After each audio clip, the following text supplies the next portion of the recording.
All right, welcome to this three-part series that we're going to do to talk about the difference between fear and anxiety.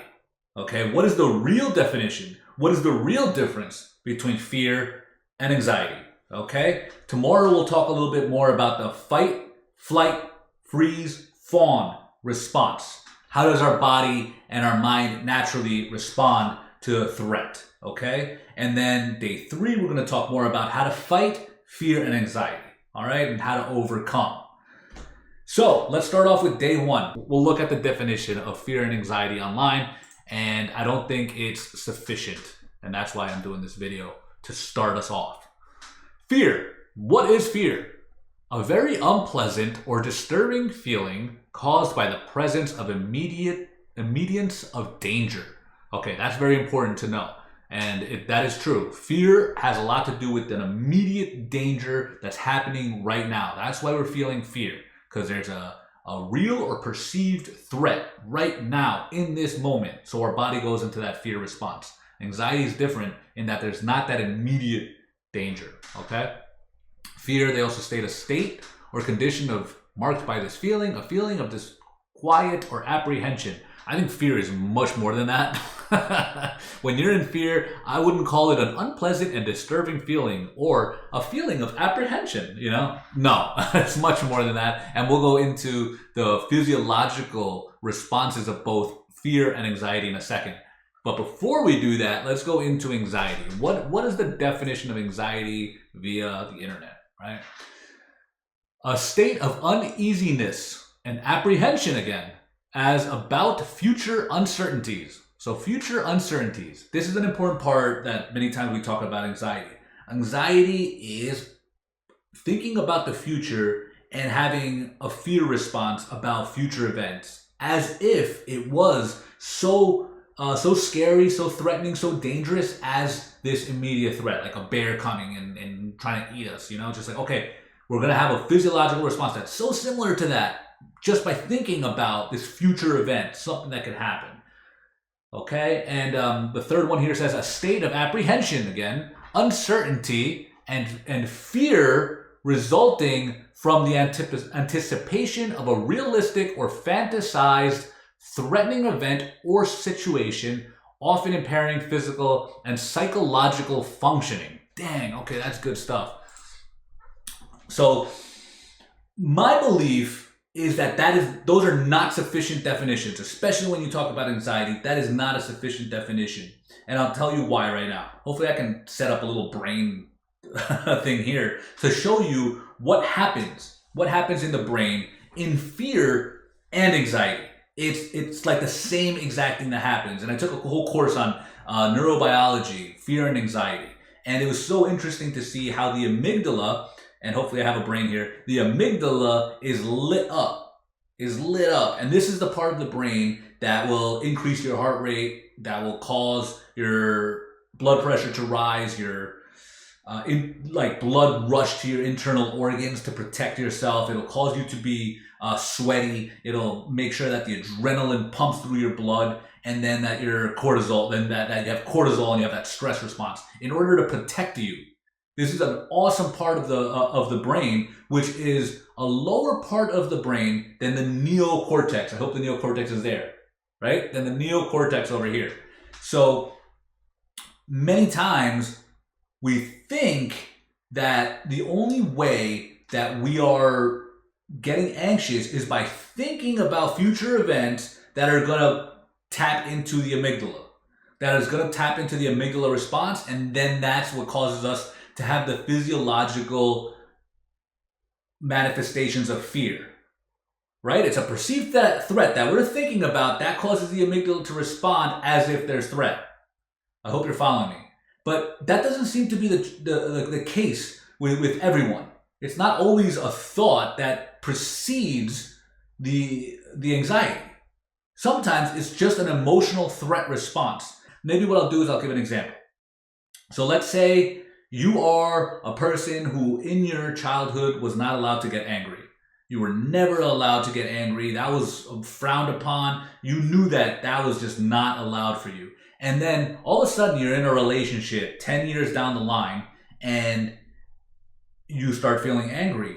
But then because you're starting to feel angry in this relationship, and you know, like internally you start feeling the anger, but then internally you also know that this is not good. You start having this fear response, this anxiety response to the fact that you're angry, that you're feeling angry. And that wasn't a thought. That wasn't the thought of like, oh, I can't get angry, and therefore now I'm feeling anxious about getting angry. No, it was your anger, and then you're like, oh no, then your body just does that because you start feeling as if you were in a threatening environment. Because when you were a child, you not living up to your parents' standards or getting angry and doing what they told you not to do, that was life-threatening. They provided everything for you. And then now, as an adult, you're still having that same emotional response. It's not only a mental response. Maybe another example is if you were always told to shut up as a kid. You know, don't talk. Kids are not supposed to be heard, they're supposed to be seen, and that's it, right? If you were told that, and you were told to shut up every time you were going to stand up for yourself, if you have a boss that you're getting that same physiological response to every time he's talking at you, that does happen a lot. He's talking at you and you're getting this emotional response of like anger and frustration and and biting your lip and clenching your jaw and all this type of stuff, right? Feeling that, right?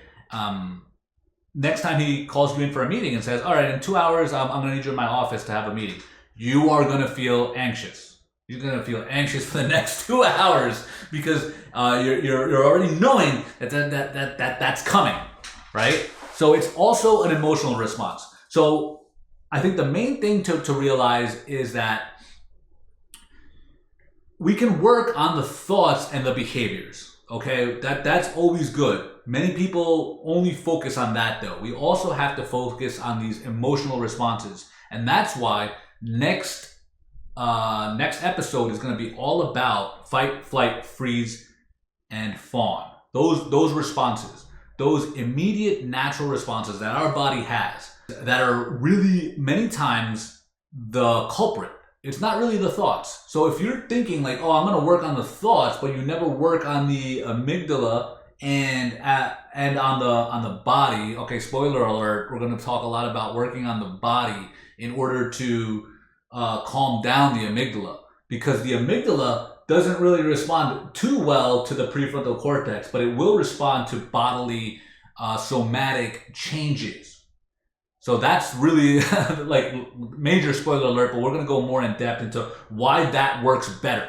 Why that works better for us, okay? And that's really where I want to work at. I want to work on that part, where it's just like the emotional part. Because I think many people have already worked on and continue to work on the thoughts and the behavior aspect of anxiety. And a lot of that has to do with the prefrontal cortex that does work, but I want to work from the bottom up. I want to work on the body and the emotions and work it that way. That's the way I do things. I work it that way. And that's the thing that helped me the most. Because for me, it was a lot of trauma that happened that led to me to have the anxiety. And because of that, I had to work on that traumatic stuff first. And because of that working that I did, it ended up resolving so much of this and helping me to learn to be more calm, to be more confident, to be more charismatic and cool in any environment that I find myself in, thanks to a lot of this training. And the training doesn't happen when you're having the emotional response. And we'll talk about this a little bit more. When you're in anxiety isn't when you're practicing this. It's not when you're practicing breathing. You know, you do that first. You do that at a different time so that when an anxiety moment comes, you're not feeling the same level of anxiety as you were before. And you already have the training to be easily calm and cool and collected, tapping into your parasympathetic nervous system instead of your autonomic nervous system. Okay? So I think this is a good starting point for us on this 3-part series. The difference between fear and anxiety, and then next week, we're going to talk about the fight, flight, freeze, and fawn response. And we're going to go a little bit in depth in that. So I hope that's exciting. All right. Talk tomorrow. Peace. Bye.